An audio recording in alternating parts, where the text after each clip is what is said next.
What happens when your worst fear becomes your reality? Hi, I'm Brent Cassidy. Welcome to the Nightmare Success In and Out podcast, where we explore how to overcome your fears and nightmares and set yourself free. We're going to be exploring this topic with guys I was in Leavenworth with and others who survived their own nightmare. These stories can be inspiring, sometimes sad. There's some humor, but hopefully you can come away with a nugget of something that'll help you knock down some of the prisons you built up in your own mind.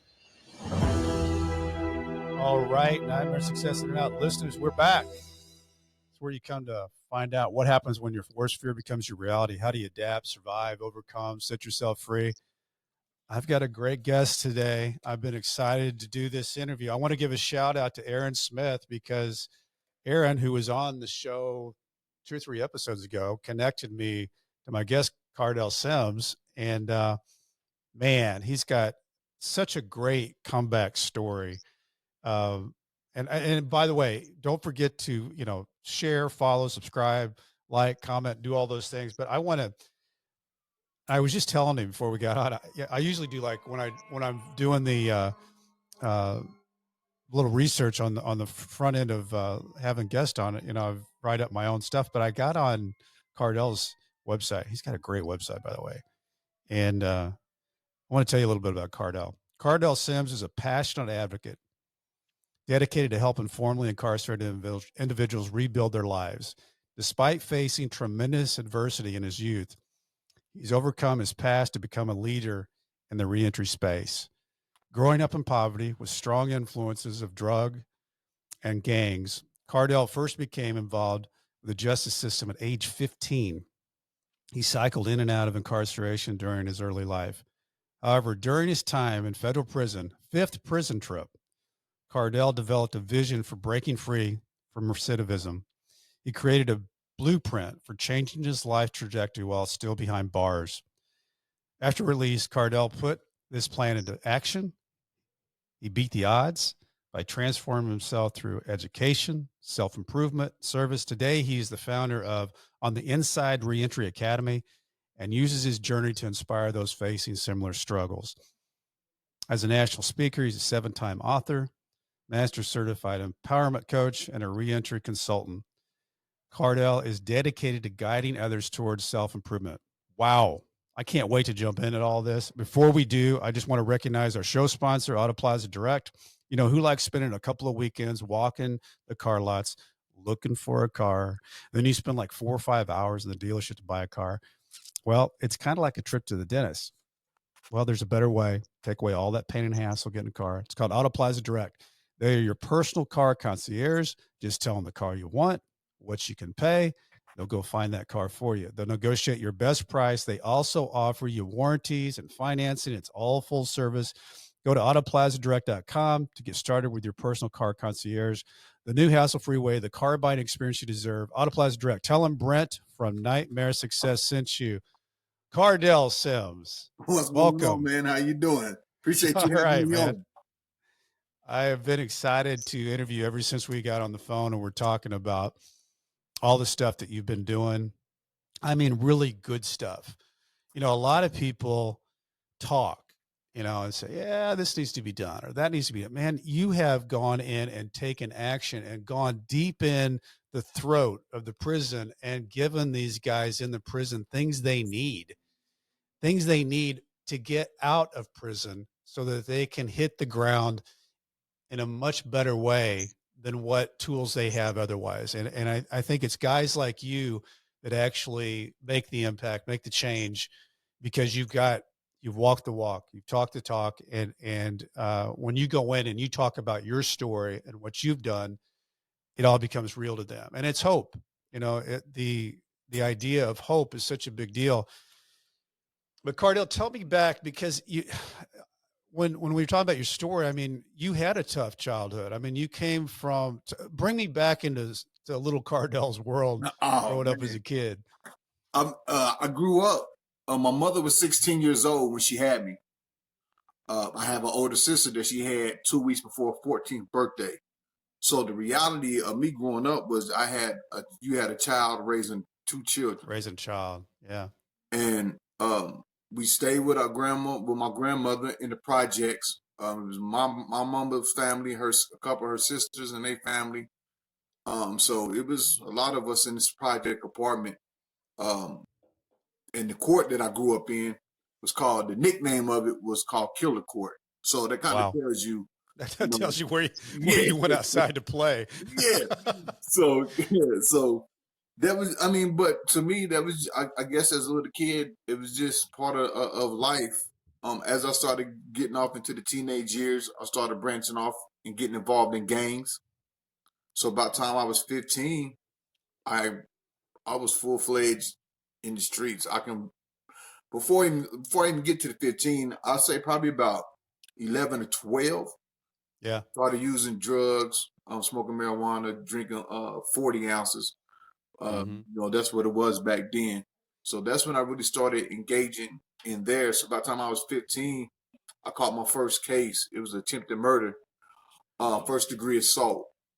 The guy was 4 or 5 years older than me, Yeah. but me and my friend, we really chased him down and beat him with a 2x4 and a crowbar. So this was my introduction into the justice system. 15 years old, attempted murder. Uh, and man, What do they do with a 15-year-old with attempted murder at that so age? we were sitting in, they was debating on whether or not, because this is when being charged as an adult it really first started coming in. Hmm. So that was a debate whether or not to be charged as an adult, as I said, in juvenile detention center, and fighting the case. But what happened was, because I could play basketball pretty good, I had coaches coming to the court proceedings, talking to the prosecutor, the judge, sharing, the dynamics of my family, the household, things of that Hmm. nature. My father wasn't nowhere in the picture. And so they explained it, and the judge gave me a chance. He said, Wow. we're going to put you in a foster home. He gave me stipulation to graduate. I had a 15-year backup, and all I had to do was do my last 2 years in high school and graduate. I was going into this is right before my junior year. Okay. Prior to that, I was close. I was on the verge of dropping out. Basketball was what really kept me in school. All my friends, they had already dropped out, was in the game, full fledged selling crack. And I was on that path, but I loved to play basketball, and that kept me in school. That's the only reason why I really went to school. And so I got sent to one foster home. It just didn't work because the foster home was in the neighborhood that they trying to pull me out of. Literally Hmm. 2 houses from where we There's stayed. so many guys, Kardell, that are from foster care that are in the prison system. Yeah. And so, yeah, so this is kind of like the gateway. And I had this mindset during all this time. I had this mindset that I was a product of my environment, that I belonged in the environment that they was trying to pull me out of. And Mm-hmm. so what was going on is that foster home didn't work. They took Yeah. me out of there. Coach recognized it. My family tried to go down there and fight the foster parents. It was crazy. My friends was coming sneaking me out, and coach, he was like, "No, this ain't gonna work." So he put me in another foster home across town, way across town, and it was, once a month I can go visit my mom. That was really it of me going back to that side of the town. But at the same time, like I said, I had this mentality that I belonged in that environment. So I Right. ended up graduating high school. And what did I do? So as soon as I graduated, the very next day, I packed my stuff up and went right to go stay with my mom in the environment. And during this Did you time, have any opportunities, Kardell, with your basketball at that oh yeah, time to so yeah, advance? yeah. So during this time, when I went back home, I had a basketball scholarship. So I had a junior college basketball scholarship right there at home. So I stayed at home. Probably which when I look back, I should have never did, but I ended up staying at home to play basketball. So I'm living a double life. So Sure. going to class, doing the basketball workouts. After all that's over with, I'm in the streets, gang banging, hanging out, selling drugs. Selling drugs is how I took care of myself in college. And Hmm. so, in between my um, freshman and sophomore year, I was getting heavily recruited, and I ended up signing a letter of intent to play with UNLV, Wow. Running Rebels. running Rebels. And so, but that summer I caught an assault case. So I go to the county jail for like a month, fighting this assault case. The charges end up getting dropped, but so did my scholarship to UNLV. Mm. So during my sophomore year, my junior college coach was like, we got to get you away from home as far as possible. Hmm. And so I end up going down to Georgia to play basketball, University of West Georgia, on the scholarship as well. But when I got down there, I took the same mentality and the same mindset with me. So it was just a nick of time that I was going to go into the hoods of Atlanta and in the other areas of Georgia and just started hanging out. And so I was living a double life there to the point where some of the people I would sell drugs to, I would be like, man, come, here goes some tickets to the game. Come out and watch me play at the college. And they be like, man, there's no way you're playing college basketball. All the stuff you out here doing. And they're like, there's no way. And I'm like, for real, I go to the college, come. And they come watch me play, and I scored 20, 25 points, 10 rebounds. And they be like, oh, man, you can really play basketball. So they looked Was at it me a was little it weird investment. for you, Cardell, in that world that you were living? Because I mean, you're living two lives. You know, being Yeah, because there's a lot of dedication that goes into playing. I wasn't good enough to play in college, but I played a lot of basketball growing up, and there's the team. There's the effort, the dedication. You just work and work and work and put in all that time. Did it feel like that you were pulled in one direction stronger than the other? Because I'm sure you had good friends that were on the team that yeah, I weren't had good involved in friends the on the stuff that you team, were. and they loved me, but they wasn't. I was just pulled in that direction. Like, prime example, like everybody on the team or so, some people had necklaces and might be like basketball chains or a Nike sign. The necklace I had said Thug Life. Yeah. Okay. You know what I'm saying? So but that was my mentality. So, Right. and so I won't say wasn't nothing pulling me that way. I was literally pushing myself Yeah. in that direction. And so after my first year in Georgia, I catch a weed case. I go in the county jail down there. Didn't get dropped off the team. Coaches called me in office, gave me a 2-week notice. We're gonna drop on you in 2 weeks, basically giving me time to clear my system out and stuff like that. So I cleaned Mhm. my system out, and I end up um, getting back on the team. I never really was kicked off; I was just suspended. And Mhm. we got to my senior year. I'm doing the same thing. And after my last basketball game in the conference tournament, after we lost in the conference tournament, and we didn't get selected for the NCAA tournament, I dropped out of school, and I was full fledged into the streets. Like this was my opportunity to kind of get what I really wanted to do. Um, and people was looking at me crazy because they knew my talent. They knew what I was able to do on the basketball court. And they was wondering, like, when people say you're gonna come to a fork in the road and you got to make a choice, I Mhm. chose the streets over basketball. And Wonder so, why? Because I mean, to play in college basketball, there's each level there's a different talent. There's some really good high school players, but they don't make it to college, and then there's really good college players, but they don't make it to the pros. What do you think? Taking a fork in the road, having as much talent as you had playing basketball, you were still drawn the other way.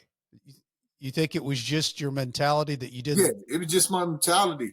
I was making money, and it was just my mentality. Like I said, it was just something like I felt like I belonged in that environment. Like this was life for me. That was your Bas- community. yeah, basketball was cool, Yeah. but you know, um, I was one of the type of players where, yeah, I practice hard and stuff like that, but like individual work ethic, practicing, staying in after the gym, nah, that wasn't me. Soon as practice over, I got to get out of here because I got to get to the streets and handle stuff. And Mhm. so I think that's just what it was. Like my mentality was, you a street person. I convinced myself that I belonged in the streets, and the streets was more important than basketball. And then I was making money, so it was in the And probably system money was a almost big part of easier. that too. Yeah. Yeah, it was somewhat easier to Mhm. saying, if okay, forget the schooling now. I ain't got to worry about because basketball season's over with. I done did 4 years. I'm not thinking. I had offers to go like Norway. I wanted to go Norway and play. A couple I back when they had IBDL and Mhm. CBA. Couple like I had tryouts. I had a little agent with tapes, but I just wasn't the dedication and the commitment Yeah. it would to get to the next level. Right. I Your wasn't willing mindset to wasn't put there that for work that. in. Yeah, my mindset. Yeah, my mindset was I got to get this money. And so 6 months after that, I had caught my first drug case, trafficking drugs from Georgia to Missouri. And I sit 6 months in the county, got me a good lawyer. Because of my college education, I Yeah. was given probation. So Okay.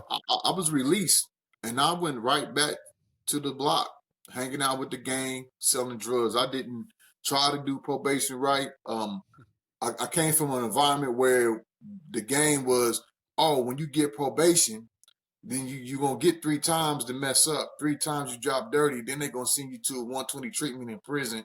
Then you're gonna get out and get put on probation again. Like that was a mentality because I Mm. seen others before me do it when I was in the street. So I already Right. had that mindset. Oh, I'm gonna drop dirty. I'm gonna end up doing the 120. And so I dropped dirty once. They sent me to a outpatient. I dropped dirty again. I had to go do a 30-day inpatient because I dropped dirty at the outpatient. So I had to go do a 30-day inpatient. I went there on September 11th, the day of the Twin Tower attack, was the day I was going into a 30-day inpatient treatment. Did that 30 days, got out, was same neighborhood, same block, dropped another dirty.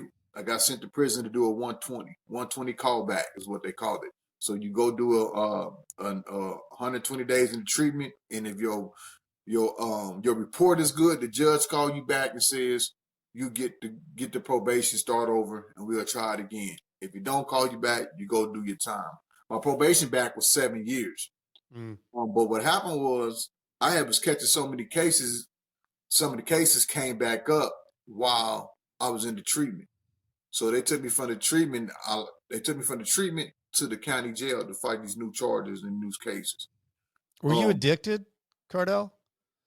to the life, most To the definitely. life, not To the really the life. drugs. Yeah, not the Yeah. drugs, the The life. Whatever lifestyle. That's came what with you it were to addicted me. to. Yeah, to me, the drugs are just part of the lifestyle. The Yeah. weed, the alcohol, the women, Yeah. money, Yeah. Yeah. everything that came with it. And so I would, while I'm in the county fighting this charge, and I end up going to trial. This is how cocky I was. Like I'm Mhm. going to trial. I go to trial and I lost, and they give me an extra 12 years running Mm. consecutively with the 7 years that I already had on probation. So I got a total of 19 years. And the first prison I go to that wasn't a treatment was Missouri State Penitentiary, the Walls. Mm. Uh, 23 years old with a 19-year sentence. When I walked in there was a sign written in red letters on the wall, said leave all. All was written in capital letters. Leave all your hopes and dreams behind. This is the first time I'm walking into a maximum security prison. This is the first thing that you see. And that's what I did. Uh, I just jailed. I left all the hopes and dreams. Forget the basketball. Forget trying to be a rapper. All of that. Mhm. Your mission is my mission was to survive. That was my Mhm. mentality. Your mission is to make it out of here alive. You're in one of the worst prisons in the country. They known for stabbings. The nickname is the bloodiest 48 acres. Yeah. The walls. And so it's like, oh. Luckily I was only there for about a year because they was in the process of closing down. Mhm. So they switched me over. So they sent Talk us about to a making a new. museum now. Yeah, it's a museum now. You can go in there and see it and everything. Um, so they send us to a new prison down in Licking, South Central Correctional Center. Just opened up. This was when Missouri went on the spree of building the new prisons.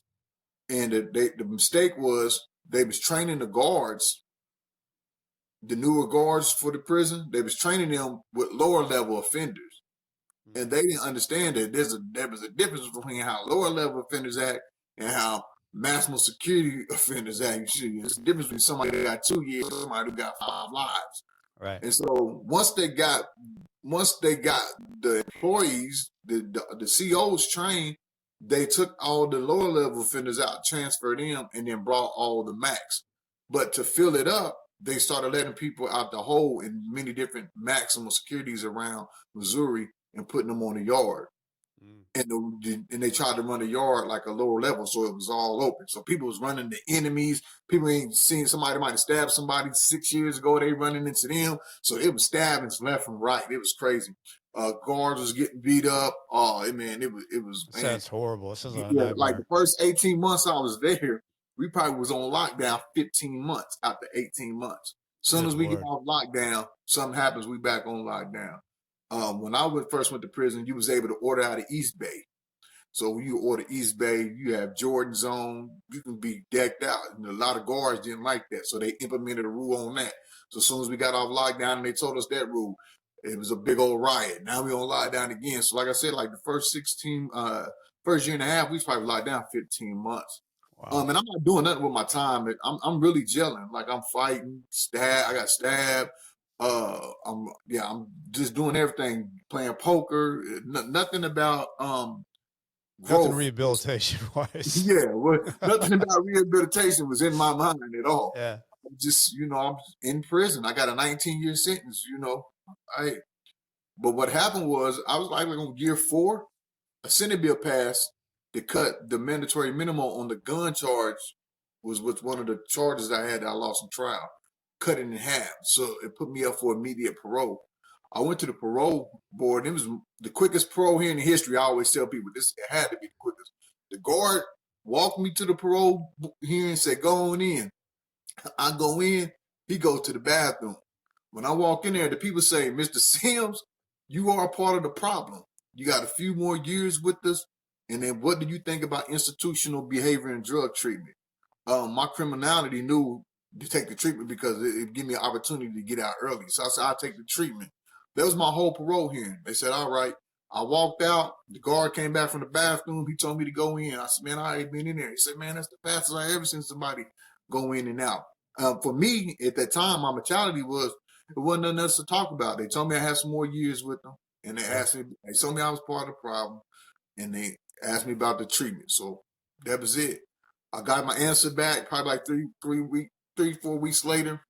And it was just what they said. I had a few more years with them. They gave Yeah. me a full year out date.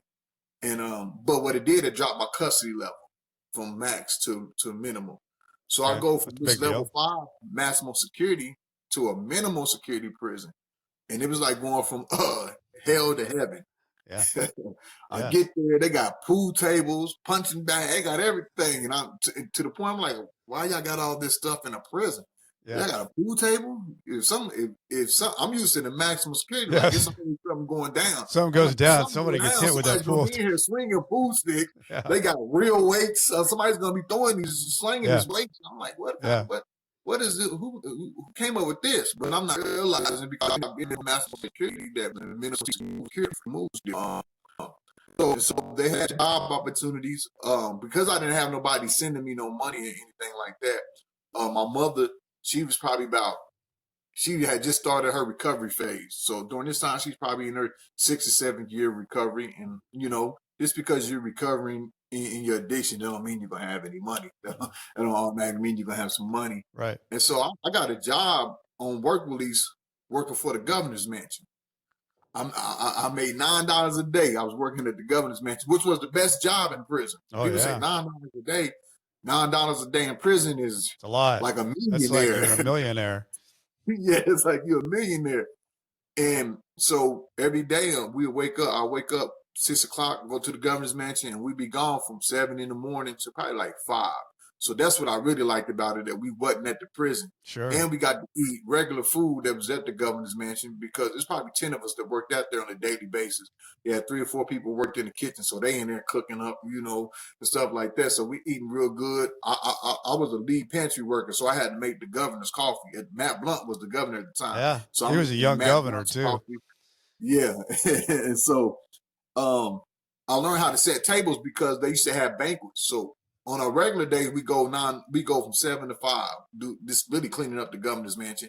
Probably do an hour worth of work, and then for the rest of the day we sitting on the front porch of the governor's mansion in the downtown Jefferson City, watching the state employees and everybody go to work. But in prison, that's like the best thing to have. Sure. And so I was there, and I was the lead pantry worker, and so they used to host banquets. So I used to have to set the table. This is how I learned how to set tables for dinners and stuff like that. I was there. I had that job for about 6 months, and they came and got me for treatment. I was mad because I really I could have did Sure. that You like job. the job. I didn't even Yeah. have to go to treatment. I could do that job all the way until I got out. For the next 3 or Yeah. 4 years, I could have did that job. And so I went to treatment. And when I got the treatment, I was running into people that I was locked up with in the maximum security. They put me in the parole stipulated treatment, and it was like everybody who has did a lot of time was on their way home, and we ran back into each other in this treatment. And so the treatment was getting ran like a level 5 prison. Mm-hmm. It wasn't no therapeutic community at all. Mm-hmm. And the caseworkers and counselors and them knew that. So they lined us all up, came in there, fired everybody from their, you have certain coordinated position in treatment. So they fired everybody from their coordinated position. Then they just started kicking people out left and right. Boom, you out here. And so if you get kicked out of treatment, you got to go do the rest of your time to your condition release date. Right. And this is 2006. My condition release date was 2015. And so I'm like, I can't get kicked out this treatment. And so we end up being on this thing called Tight House. We had to sit in the chair straight up with our hands on our knees and stare at a brick wall, 7 in the morning, 5 p.m. Good while Lord. they went through everybody's cases, criminal, they records, and they was talking bad to us. Went through that, got out of treatment, and went right back to the same neighborhood, same block, same gang. Started selling the same drugs. I tried to get a moving job, but go right back to the same neighborhood, same block, same gang. But this time, I get out in the middle of a gang war. And so we're actually in war with the gang that's the next street over. So we got our street, and then the next street over is the gang we won with. Only thing that separates us is an alleyway. So we get out in the gang war, some people get shot, guy got killed. And because I wasn't the only one from my block that was running in and out of prison, they violated us all for association. They did anything they can to get us off the street because it was getting crazy. So I got violated for association, and they gave me a child support case. So I go back to prison for a whole another year and a half. I get out, go right back to the same neighborhood, same block. But unbeknownst to me and everybody else, is during the time the person got killed in the gang war, the ATF and the federal government came into town, started investigating, asking a lot of questions, and a lot of questions pointed back to our block, to our gang. And within 2 years, the federal government picked me and 31 other people up. And they took us to the Kansas City, the Western District Federal, Charles Whitaker, I know the name, Charles Whitaker, Western District Federal Courthouse. And I'm not 23 now. I'm 34, 35. And this is I the go first time in. you dealt with the federal system. First time I dealt with the federal system. So I'm thinking to myself, like, oh, they just picked me up. But when they opened up that federal holdover cell, and I walked in there, I seen everybody that was on my block, family, cousins, uncles, everybody. And then they took us all into the courtroom and handed us indictment paper. And they had the charges on there. It was like six indictments, but we was all tied with each other. There's people in there I didn't know that was on the indictment and things like that. And so I'm walking in there, and I'm not really tripping off the charges in the time, because I faced these 10, 30 to life. That was my normal thing every time I went to court. That's what they started out with. But I don't know how the Fed system goes. I know how the state system goes. I don't know how the Fed system goes. But what caught my attention was at the top of the paper was that the United States of America versus Kardell. That's the most intimidating thing you'll ever see. Man, say what, man? What? I seen that, and it kind of like froze me in all thought process. As soon as I seen it, everything about me just froze, and I couldn't keep my eyes off that. And while I'm looking at it, only thing that came to my mind was I had to ask myself, like, why do you keep finding yourself in these situations? I'm looking around the courtroom. It's a new judge, new prosecutor, a federal courtroom. I'm looking at people that's on the case with me. I done caught cases with these people. We done beat cases before and went to prison and was together, And I just told myself, I'm the reason why I keep finding myself in these situations. And so from that point on, right then and there, I made a silent oath to myself. I didn't know how much time. Yeah, that was my moment. People say, what was your moment? The United States of America versus Kardell. That was actually seeing that and realizing, like, oh, no, this is for real. This is the feds. Like, you always hear the rappers and all, they talking about the feds, like you really in the federal system. And so I was just like, whenever I get released, this was just the indictment. People don't know how the feds work. Like, you get the indictment hearing where you go in there, they hand you the paper. A couple of days, you would get the bond hearing. So this is just an indictment. So I don't know what I'm really facing, how much time I'm going to get. All I knew was I told myself is I'm going to be better. This is the oath I made myself. I'm going to be better when I get out of prison, whatever that will be, than I am standing there today. So only thing I had while I was in the federal holdover down in Bates County was books. You couldn't get Yeah. nothing else but books. So I quit reading the urban novels because I was used to reading the urban novels and stuff. I quit reading. I put them down. I started reading any and everything about knowledge of self, science of self. One of the first books I read was Smart Goals Yeah. by Brian Tracy. Then I read another book, Conscious, Subconscious, Superconscious. I read The Seat of the Soul. And that book right there is by Gary Zukav, one of them Oprah books. And I read it, and it had many different chapters, reverence and the heart and all this. But the chapter that stood out to me was intentions, how to be intentional through thought, and that would be intentional through your actions. So I read that, and I just started taking notes because I knew I couldn't take these books with me. That was one of the things when you order the books, they got to stay here. So I would just take the notes, highlight, take notes, and I built all these notes up. And so I was in the federal holdover for 32 months waiting to get sentenced. So I went my first, that's when I figured out, oh man, this is how the feds work. It ain't like the state. You ain't going to four court hearings Well, in for six those that months. wonder what I went 32 to my months is, bond that's hearing. 36 is 3 years. So Yeah, so I'm 4 months short of 3 years that I spent in the federal holdover waiting to get sentenced wow. by the feds. And because my judge, I was on a conspiracy. The judge I had, we had one guy on our case, he went on the run. So my judge, even though all of us had pled out, my judge didn't sentence us until everybody that's on the case docket Wow. pleads out. So we had to wait till they catch this guy, get him in. Now he got to go through the process, the bond, and then a year later getting the plea. And so that's why I ended up being there so long. And so I ended up getting sentenced to 77 months of federal prison. And they sent me How to much did you get? Leavenworth, United States, 77 77 months. months. Okay. And you went to Yeah, Leavenworth. 77 months. Leavenworth, Wow. USP. My numbers, you know how they do the point Yeah. system in the feds. Point system was way up there, so they sent me to Leavenworth, USP. And that's the place I got to Um, walk around every and day when I went to the food warehouse and I was down at the camp. Yeah. and it was no different than the walls. Honestly, it was no different. My last prison was no different than my first prison. Old prison. I Yeah. was put in 1879, the by the way, tier. is when that prison was built. Yeah, I was put into the tier. They had built some new units in Leavenworth, USP. They Yeah. had the new units, but I was put in the older unit with the Yeah. tiers. So as soon as I walk in, there's a guy. We going in there, and there's all these people standing at the door because They're gonna it's not check you like out. in the state. Yeah, it's not like the state when you walk in, you walking across the yard. Like in Leavenworth, you going in Yeah. this big old building.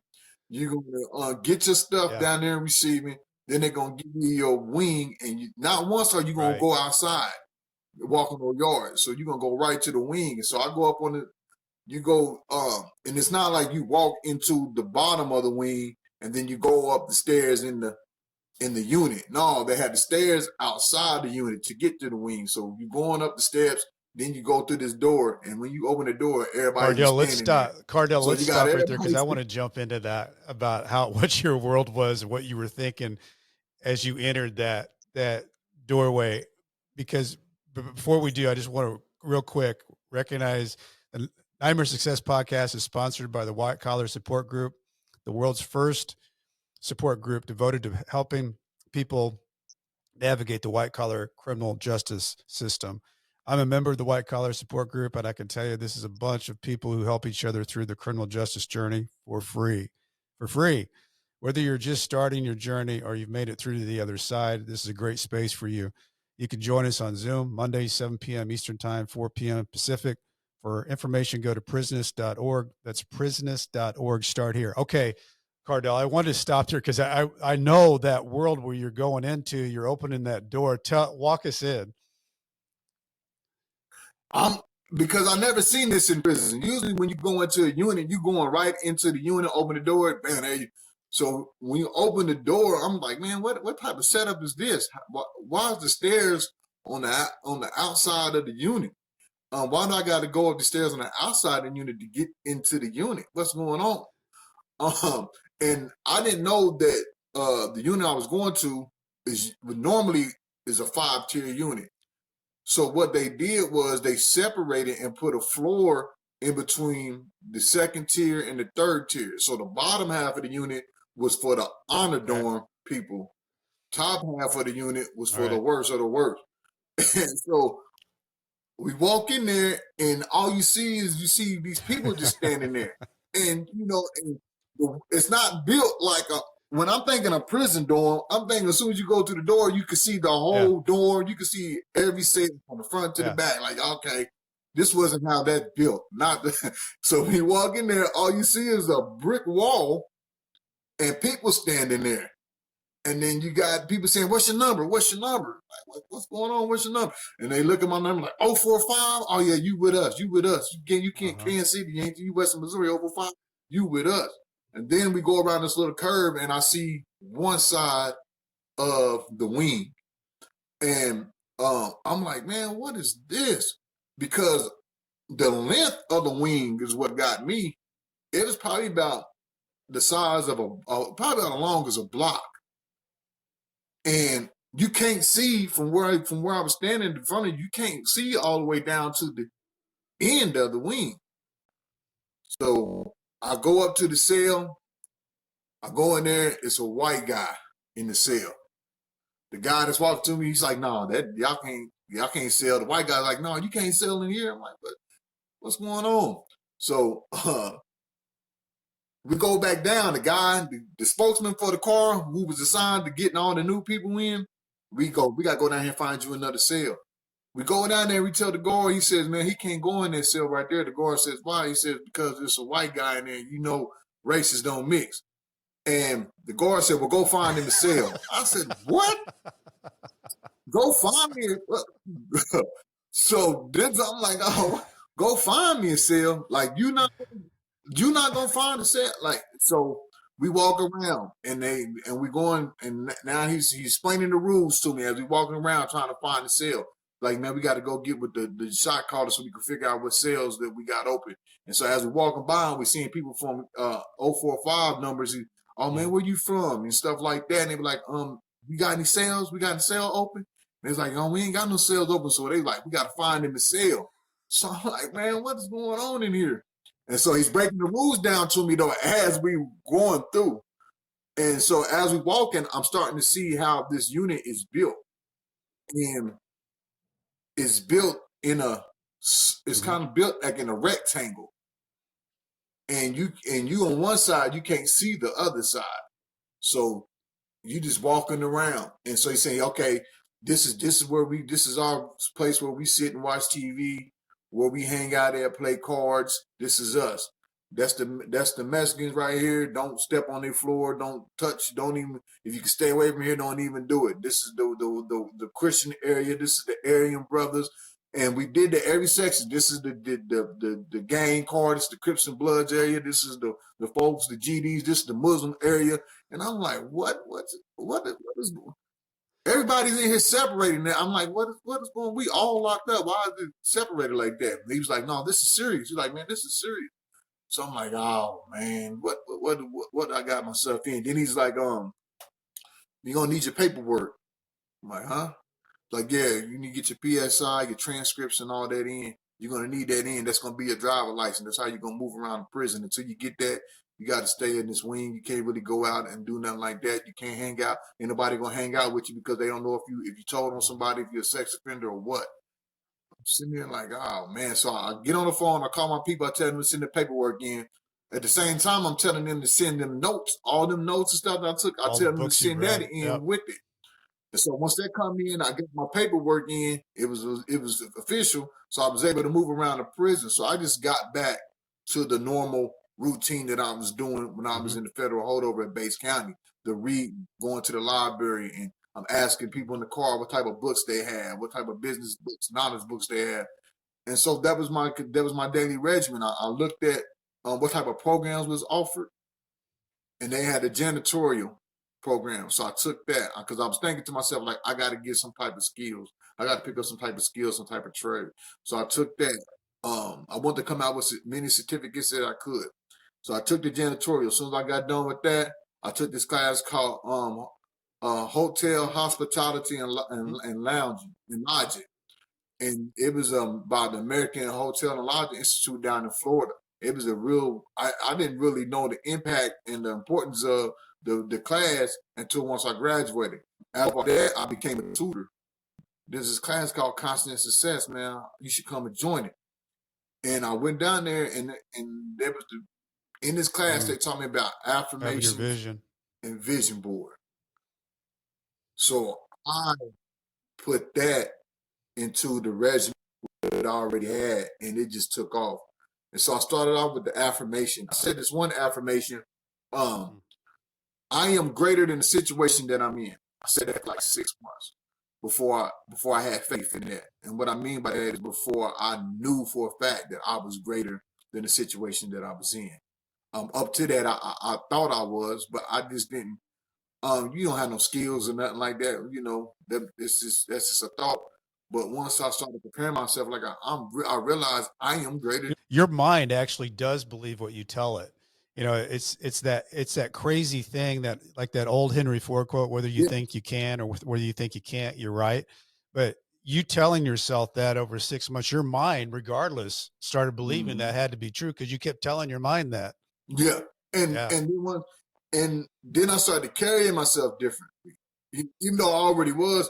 But it's like I got more stricter. I got more discipline in my regimen of what I was doing. So I took all my pictures off the wall. That's what made me take all the pictures that I had with the rapping pictures I had doing shows with these stars, the cars. That's what made me take it like, oh, this stuff don't mean nothing. Wow. I need you to put a vision of what your life's going to be like once you get out. And I just built the vision board on my picture board. Knew I wanted to be CEO. I wanted to be a speaker. I knew I wanted to be an author because somebody was telling me about the Amazon process. I was like, you mean to tell me I can write a book in here, get out and design the cover and Yeah. upload it to And that's Amazon? It innate don't to cost me nothing. I inspiration, can by sell the it for way, what $20. Kardell It was says. like, yeah. And so I'm like, what? So I just started. So I started setting a lot of time throughout the day for certain things. I'll work in the morning. By the time the afternoon came, I would be spending time in the library studying on things that was on my vision board. Like I didn't know how to start no business. I didn't know about filling out no business paperwork, no business structure. So I would study. Then I would have people send me in the actual paperwork to That start an is so LLC. cool. And I would practice on So filling it cool. out every day until I got it down to a T. And then, so once I got out, it become automatic. And I did that with everything, studying speakers, how much speakers made, how to do this and do that. That's what I did. I just studied everything on my vision board to where I knew it. And everything that you did with that vision board, you started to conquer. I mean, it became part of you, and that had to have been so much of an escape for you, for your mind doing time in prison. Oh yeah, it was like I was in a whole. It was like I was in a whole nother world Yeah. because I wasn't caught up in what was going on. Only time they like at the car, like they really weren't too concerned with me. Long as I made it to the meetings, in the federal, man, you got a meeting. I don't know, we got 100 meet. I don't know why we keep having all these meetings for. What's going on? Things like that. But I was aware of what was going on in the prison, but I was more tuned into Well, and for the people what down in the Cayman me Islands, preparing or myself for what the my car is, release. it's not something you ride around in the island with. It's people that you hang with in prison. That's your car. Yeah, that's your car, and that tripped me out alone as well because I was like, when they explain like that, this Yeah. is the car. Remedy. I'm like, what? Like, yeah, you got the black car, you got the white car, you got the Mexican car, you got the native car, you got the Asian car. Then within the cars, you got certain cars within the car. So like the black car, I was in Leavenworth, Yeah. so Kansas City See, I was had its own 044, car. We so was we were big enough St. to have Louis. its own car. We were still And so Missouri, though. then you had, okay, y'all was yeah, still Missouri, and so then you had Muslims in the black car. Then you had gangs in the gang car in the black car. So each car was broken down in many different sets. Even with the Mexicans, you had the Norteños, the Sureños, the Texan Mexicans. Even with the whites, you had the white Christians, you had the Aryan brothers, you had the rednecks, and and to myself, I'm thinking, Yeah. why are we all dividing each other like this Yeah. and being oppressed at the same time? Like it just didn't make sense to me, and so I'm like, man, I got to make sure I'm really prepared when I walk out here. You're getting really educated. You've gotten to the point where you can fill out an LLC in your while you're asleep. You start getting close to the door, and I think everybody starts feeling a little weird in federal time when you get close to the door. It's like you've unplugged. You're in this world. You're going to the freedom world. What was going through your mind knowing that you were getting out? So me getting out, I wasn't really too concerned. Reason why? Because I had built enough confidence Mm-hmm. over accomplishing them little small things, learning about the Right, and LLC, conquering studying them. these little things, because I've set personal goals for myself while I was incarcerated. Yeah, and conquering them. So the confidence was there. Like I just got to go out here and put the work in. My only fear was me getting close to the door, Right, and the car says we right. need you to go stab up the caseworker. Because I watched it happen in the Mexican car. A Catches guy a whole was nother 2 months away charge. from going home, and they sent him out to go stab up the unit manager, right? So I was just hoping, like, man, I hope Mhm. that doesn't happen. I don't get the one that's chosen. But the crazy part is the car respected me enough in what I was doing, and I had a voice in the We sense know he's on that his they own just, path. hey, Yep. car, yeah, we know what you own. We know But what you'd you earned that for. respect too. Yeah, we ain't gonna You put you in know, that situation. And so that was my only fear. I was hating yeah. that. I was like, man, I hope I don't. Yeah. Please don't call my name stop me to come home like that, because I wouldn't have been able to do it. I'm gonna be honest with you. Yeah. Walked. I would have walked myself to the hole. Let's talk about what you've Um, done is pretty incredible. And the other thing is that, you know, you go back into the prisons all the time. I mean, you walked out and you've walked back in, which is I love it too. yep, But I knew I was though. yep, I knew that going out, because I watched guys come in on violation. Man, you can't never get off federal probation. They follow you everywhere. I was riding down the street. My PO told me to pull over. They was behind me. They always on you. I used to hear all these excuses, and I used to tell guys, when I walk yeah. out of here, I'm going to come I back in love here and that. give you the game on how I made it. They were like, what? I'm like, watch. I'm going to come back in here and give the game on how I made it. And so that Sure. was one of the reasons why I wanted to be a life coach. That's why life coach was on my vision board and stuff like that, and being a speaker.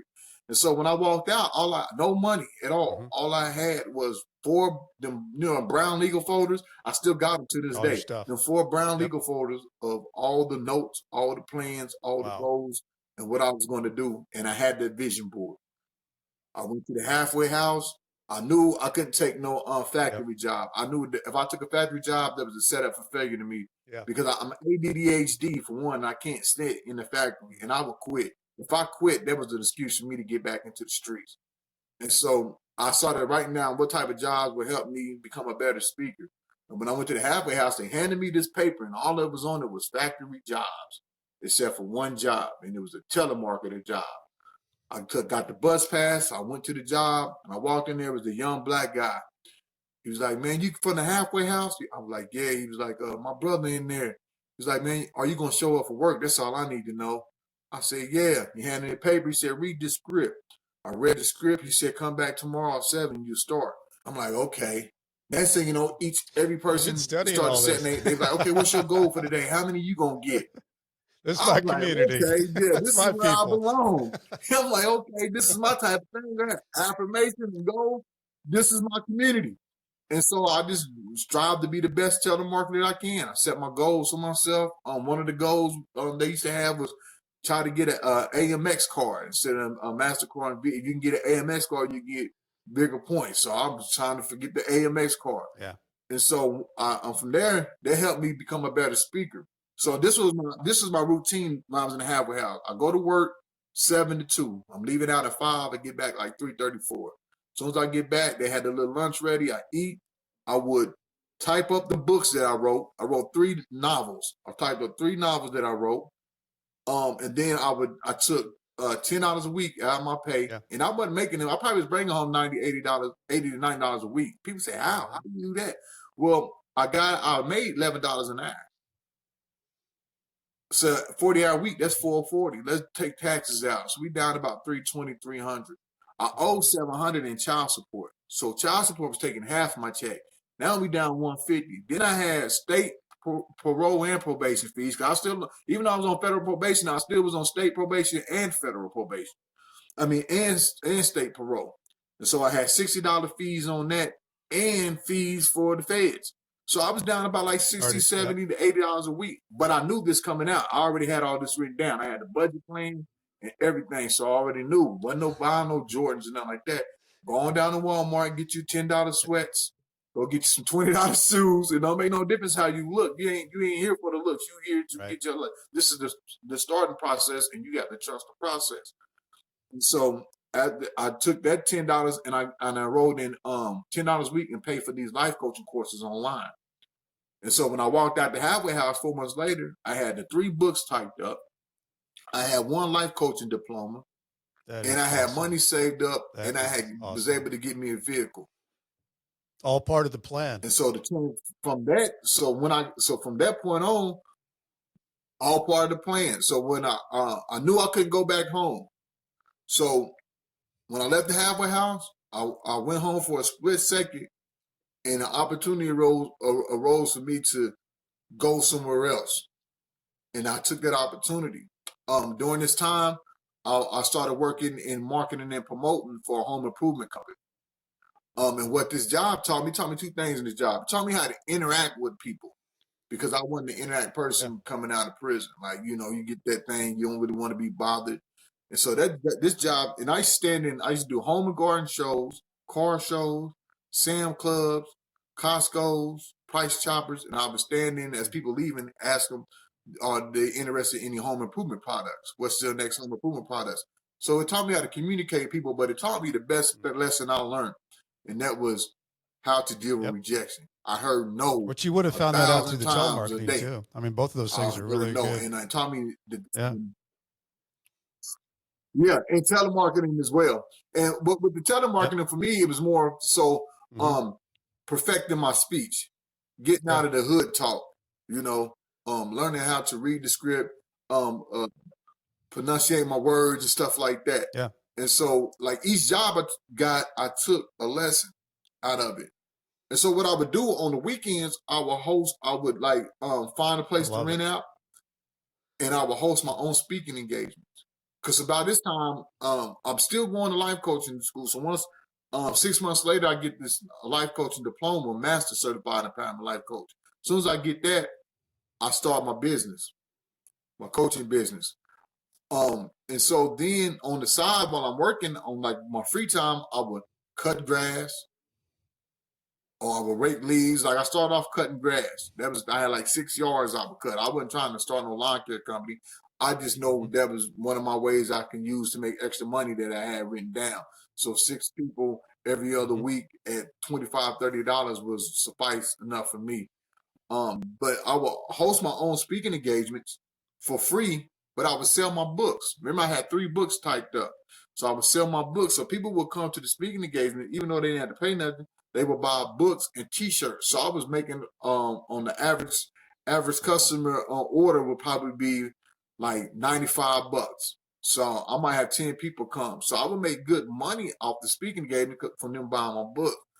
And so once COVID hit, it took me out of the stores doing the market, because you couldn't do that type of work at the time no more. And I was trying to figure out, like, okay, what's my next move? And my mentor said, I had a mentor, and he told me, he said, I need you to write a book about your life, man. You got a crazy life. I want you to write a book about your life. And I wrote the book, Inmate the Inspiration. And I pre-ordered, and I had 400 pre-orders. The book took off. And it put me, and what it did was put me where I belong. Motivational Speakers Opportunity Grant. It was part of the First Step, First Chance Act. And I got picked to be one of the speakers. They paid me $1,200, and they paid for the travel, lodging, and food. I didn't have to pay for nothing. I did 7 institutions. And while I was doing the institutions, I was asking guys, Mm-hmm. what would you like to have in this prison if you could? And they was like programs ran by people like you that's been through it. And so I started creating my own reentry Yep. academy on the inside reentry Yep. academy because I knew that reentry started on the inside, a prison in itself. And so I created a personal development curriculum and I just started reaching out to prisons. Like I got this program sharing my story, and one of the prisons I reached out to happened to be one of the prisons I was in Missouri. And they was like, "Oh man, we want that in the prison." And Mm-hmm. so the thing about it, I had built a virtual side for it as well. So I was shopping to go physically in Missouri and virtually all over the country. And so I did my market research and everything, and I realized that Instagram, Facebook, Mm-hmm. TikTok, and Snapchat wasn't my Mm-hmm. powerhouses for the field that I was in. Where those And people so are. I went over to LinkedIn. This is where the wardens, the reentry coordinators, and all them. And so because I had the content already, I came out of prison documenting my whole journey, giving out information. So I had the content already on my page. So all I had to do was just connect with them. And then when they go look at me out, they see what I'm about. And I built up a mass following on LinkedIn. And then I end up getting the virtual side in a few prisons in Arizona. And so then I just started running the programs. But the thing about my program was I bring in, like my 6 month program, I bring in 2 formerly incarcerated successful people every month. So not only in my class do you get me, who's been through it, you're gonna get 2 other people as well. So once the Yeah. 6 months class over, you done seen That's big 12 impact stuff. people Big who impact stuff. been in the same shoes you have, came out and did some great things. Big impact. So for me, you was talking about earlier how that was hope. To me, it was bigger than hope. To me, it was hope is like, man, I can possibly do that. To There's me, the it was playbook. no, you can do that. This is what I need you to know that no matter what, you did 20 years, you did 2 years, you did 5 years, no matter what, you can come out and do it because I'm bringing people in Right. like Aaron. Aaron's coming in, sharing his story, talking about how he got into the trucking and in the podcasting. Or I had another guy who was famous on Instagram for making his own clothing line inside of prison. He got released, and now he doing great things with it. So I'm bringing these type of people in. Wallow, this guy named Wallow, who did 20 years. Now he's one of the top podcasters. They got one of the top podcasts, and him and his cousin in the game, $1 million worth of game. They sound like a 6-figure podcast check. So I'm bringing these type of people in, and you seeing the results. And I'm telling them Mm-hmm. like, first thing I do in my class is the very first class we have is you're making a vision board. If you ain't got no vision for yourself, then you're gonna be out here crashing. You're gonna run into the detours. You're gonna give. I need you to have a vision for yourself so you can have a plan. And so what I did was I wanted to take that same field my program Mm-hmm. does, but I wanted to take it across the country in 1 day workshops. So in 2023, I just reached out to people and said, "Look, man, I'm finna go do some work." They're like, "What you mean?" I said, "We ain't getting paid, none of that. We're going to come out of our pocket with it. But this is my vision. My vision is to take 5 or 6 people in as many prisons we can, do 1 full day workshops. We're not going in there speaking. We're going in there to work. I'm going to do the creative vision side. So when I'm done with my hour on the workshop, they're going to have a vision for 6 areas of their life with 2 goal Mm-hmm. steps that's going to start them off into working on manifesting that vision using the SMART goal system. Aaron came in, he did the entrepreneurship. So when after he did the 1 hour on his workshop, when they left out, they had an elevator pitch and they knew the 5 things that they needed to do to as far as their paperwork when it came to business. How to get your EIN number, what type of business structure form, where you go out to fit out the business structure Real form, tools. where you go out to get the Real virtual tools. address, where you go to get your business phone number. And so they had that, yeah. So then we did job readiness, we did parenting, we did mental health and wellness, and then we did reentry resources where we connected with the reentry resources in that city or in that state and had them come in and get them signed up for the resources that they may need and things like that. So everybody that went with me, we did 8 states, over 20 something plus workshops, grassroots, all on our own, and it was a success. And so by this time I had wrote 2 more books and I had created four workbooks. And so I expanded my programs from just personal development. Now we do Mhm. entrepreneurship. We do sharing your story through book writing or speaking. We do 4 ways to manifest your vision, and we do Well, the great growth about you mindset. did And it. so, You don't have to go look it up, Cardell. You did it. yeah, You actually did it, and I think that has such a huge no, difference maker of right, how people absorb that information when you're telling it, because they're going to grab onto that, and because you were where they were and now you are where you are, and you're telling them, here's the tools, use these tools, use these tools. I got to ask you, Cardell, because um, right, yeah, it's incredible what you yeah. did, because you really transformed that moment when it was the United States of America versus Sims. And from that moment forward, you changed your life. You changed everything that you were doing in your life. From it was like a demarcation point this forward for everybody that's out there listening to this story, because I think it's really inspiring. I think people who are stuck, people that are blaming a bad job, bad marriage, I went to prison, I had bad childhood, all those things. What do you think's your biggest takeaway from everything that you've been through for those out there? To don't let the limitations of your background reduce the height of your potential.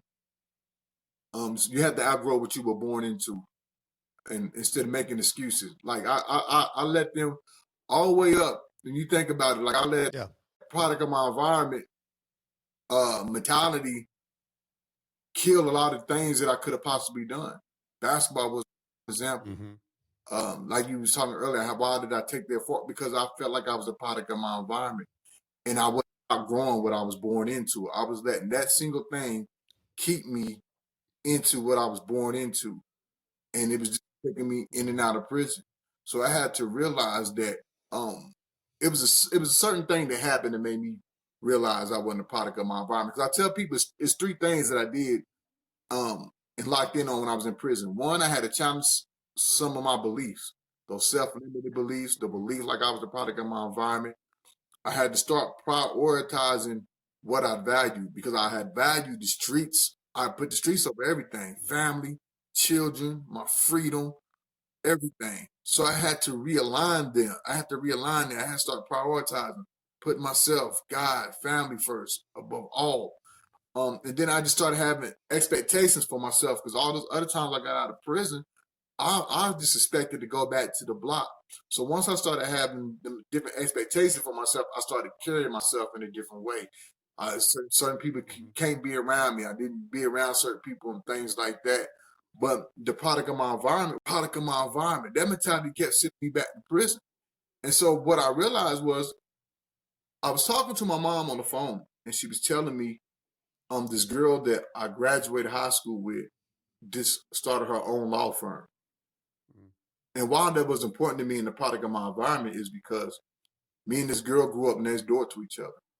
Mhm. Her mother and her father was on crack. Her grandmother raised her. My grandmother, almost in a sense, raised me. My grandmother used to walk over to her grandmother's house every day, Monday through Friday, 10 in the morning, 3 o'clock in the afternoon, watch the soap operas. I watched this girl dedicate herself to her education. When she graduated high school, she went to college. She got pregnant the first year in college. She didn't give up. She had a child. She kept continuing. And she knew she wanted to be a lawyer. I remember when we was teenagers, she was saying this. That's what She she was saying. had a child, and that baby passed, crib death. She didn't let it stop her. She kept her eyes on the vision. And so it hit me like she came from where I came from. Mhm. Both her parents was on drugs real bad. Not once did she sell drugs. Not once did she go to prison, and none of that. So how come I'm a product of my environment and she's not? Once I realized that, it hit me. I am not a product of my environment. I've been using this background to hold me back all the time. There's limitations where I come from. These excuses to hold me back. So that was the biggest thing was don't let the I limitations love it. of my That's background. a great example too, Cardell. Great example. I mean, you've given so many things today for people to think about, to think, hey, I can get there. I can get there. And that's so much of your story is that you not only talk about it, you give people the tools, and then you go in and you teach them the tools. And man, I wish we could have and clone Cardell Sims and just put you all over. Best way to get a hold of you, Cardell, obviously cardellsims.com. Yeah, Is all it social media outlets. I am Kardell Sims. They reach out to me. I mentor a lot of people. okay? I don't charge at all. That's what one of the things that a lot of guys come out of prison love about me because they reach out to certain people, and the people say, "Yeah, accept the call." Then when they go to accept the call, it says, in order to That accept the money. call, you got to pay Yeah. 129 for consultation. So, Yeah. man, I got a guy that's hit me up out of, and just because I'm not in the state, don't mean that I can't help you out. Just I got a passion helping people. I live off this same. It's no doubt about that. And I'm just, man, I'm so proud of what you've been able to do because you're such a great role model for these people to go back in and do what you're doing, dedicating your time to do it. And that vision board, man, it got you. It got you where you wanted to go and do The what you vision wanted to board do. is the key to it all. I tell everybody that's why I make it my first thing in the class to do. They said, "Why we Yeah. do that?" I said, "Because if you want to go somewhere and you put out Google Maps, you're not just gonna open up Google Maps and just tell you take and just let it take you anywhere. The first thing Yeah. you put in there is a destination. You want to know Destination. where you're going. So once you Yeah. put the destination there, it's gonna ask you your starting point, your location, right where you at. Then it's going to build out a map. And that map is going to show you 3 different routes to get there, how long it's going to take you. It's going to show you the detours. If the police is on the route, it's going to show you everything. And you're able to navigate it. And that's what your vision board is. Your vision board is that destination in that map. Man, You don't have it. You that's just a great place to leave it on this show because that is, I think, out of everything that we've discussed, that's the biggest takeaway out of all of it is that vision board. Once you locked into that, Cardell, everything changed. Your mind, everything, and your affirmations. You started believing it. You started conquering it. You got the confidence to do whatever you could dream up to do. Um, and I want to say, I want to thank Homestead Financial letting me use this place here, the podcast room. If you got any home mortgage needs, Greg Aftiev is your guy. He is the guy that knows how to get all that done. Uh, go get Cardell's book. And he's got multiple books on there. I know he's got Inmate to Inspiration and other ones on there. He's got his workbook. Go to Amazon. Go to Amazon. Get my book, Nightmare Success. They're both over there. Um, don't forget to leave reviews on Apple. It puts the show on steroids. Share, follow, like, all those good things. BrentCassidy.com. To go to my website, that's with a TY, not a DY. I spell it wrong. As I used to say when I was writing my people back on Core Links, stay strong. I'll do the same. Cardell Sims, man, thanks so much for being on because your story is inspiring, man. Thanks for having me. All right, Nightmare Success, in and out.